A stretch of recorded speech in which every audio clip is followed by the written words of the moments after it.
সুধীবৃন্দ, আসসালামু আলাইকুম। আমার ইউটিউব চ্যানেল জহুরস ভয়েস আপনাদের স্বাগত জানাচ্ছি এবং একই সাথে এই চ্যানেলে সাবস্ক্রাইব করবার জন্য আপনাদের অনুরোধ করছি, যাতে করে পরবর্তী ভিডিওটি পেতে আপনাদের সুবিধা হয়।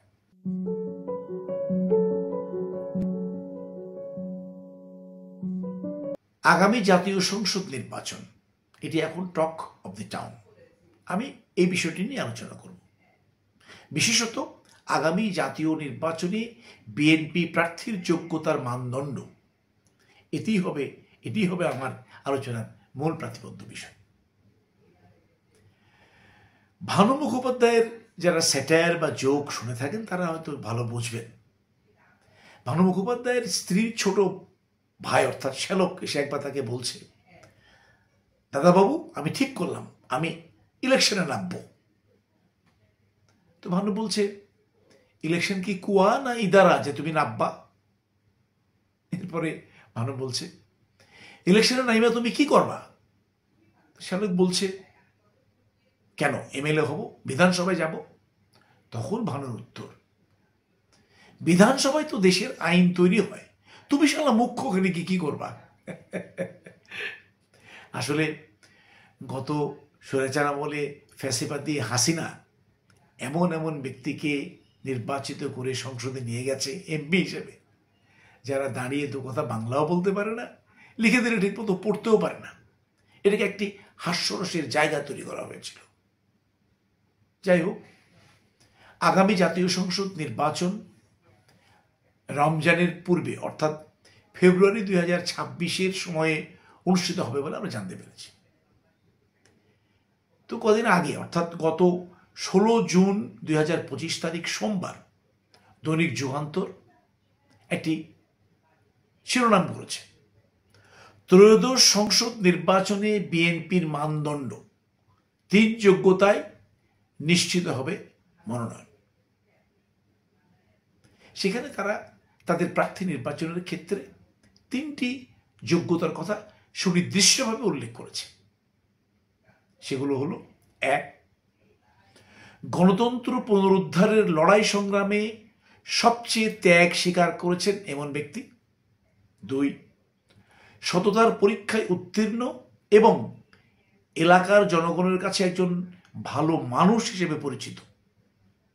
এবং 3, ভোটের রাজনীতিতে এলাকায় সব থেকে জনপ্রিয়। আমার বিশ্বাস এই মানদণ্ডগুলো অত্যন্ত যৌক্তিক। এই মানদণ্ডগুলো ফার্দার এক্সপ্লেন করতে গিয়ে আরো কিছু কথা বলা হয়েছে যা ওই প্রতিবেদনেই আছে। আমি তাদেরকে বলছি। তারা বলেছে, 1, দলের বৃহত্তর স্বার্থের কথা বিবেচনা করে নবীন প্রবীণের চমৎকার সমন্বয় ঘটিয়ে এবার প্রার্থীদের মনোনয়ন চূড়ান্ত করা হবে। 2,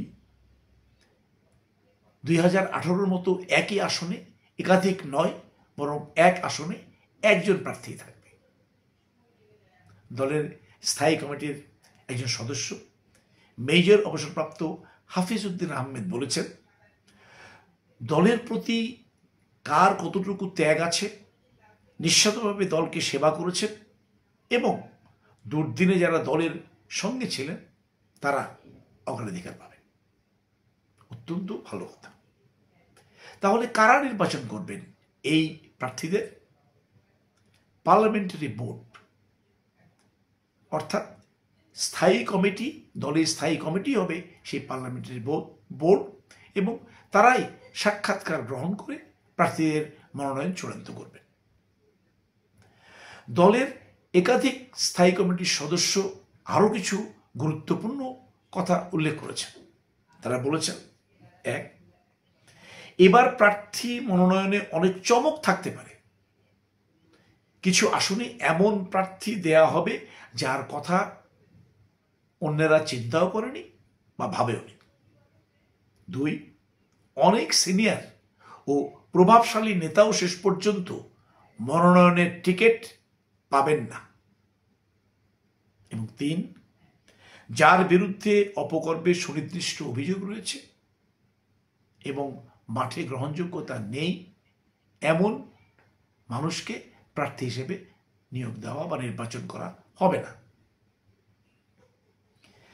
আমার বিশ্বাস যারা দীর্ঘদিন ধরে বিএনপি করছেন বা করেছেন, জেল খেটেছেন, কিন্তু একই সাথে অপকর্ম করেছেন, মানুষের জমি দখল করেছেন, চাঁদাবাজি করেছেন, অবৈধ উপায়ে অর্থ সম্পদ তৈরি করেছেন, তারা যতই পুরনো, যতই বেশি শক্তির অধিকারী হোক না কেন, এবারের নির্বাচনে তারা প্রার্থী হিসেবে যোগ্য হবেন না বলেই বিএনপি ইঙ্গিত দিয়েছে।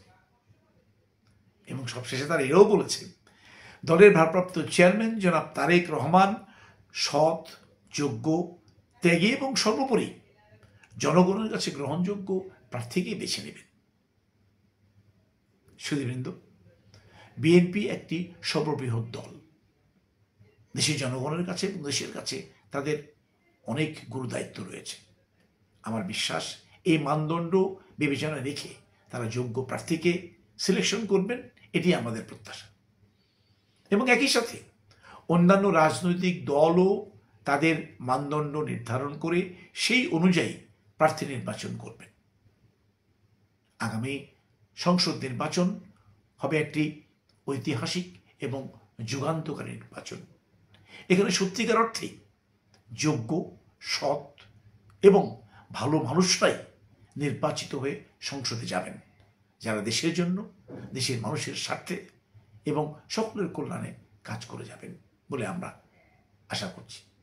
আমরা অপেক্ষায় থাকলাম কারা সিলেকশন হয়ে বা মনোনয়ন হয়ে জাতীয় সংসদ নির্বাচনে অংশগ্রহণ করেন সেটা দেখবার জন্য। সবাই ভালো থাকবেন।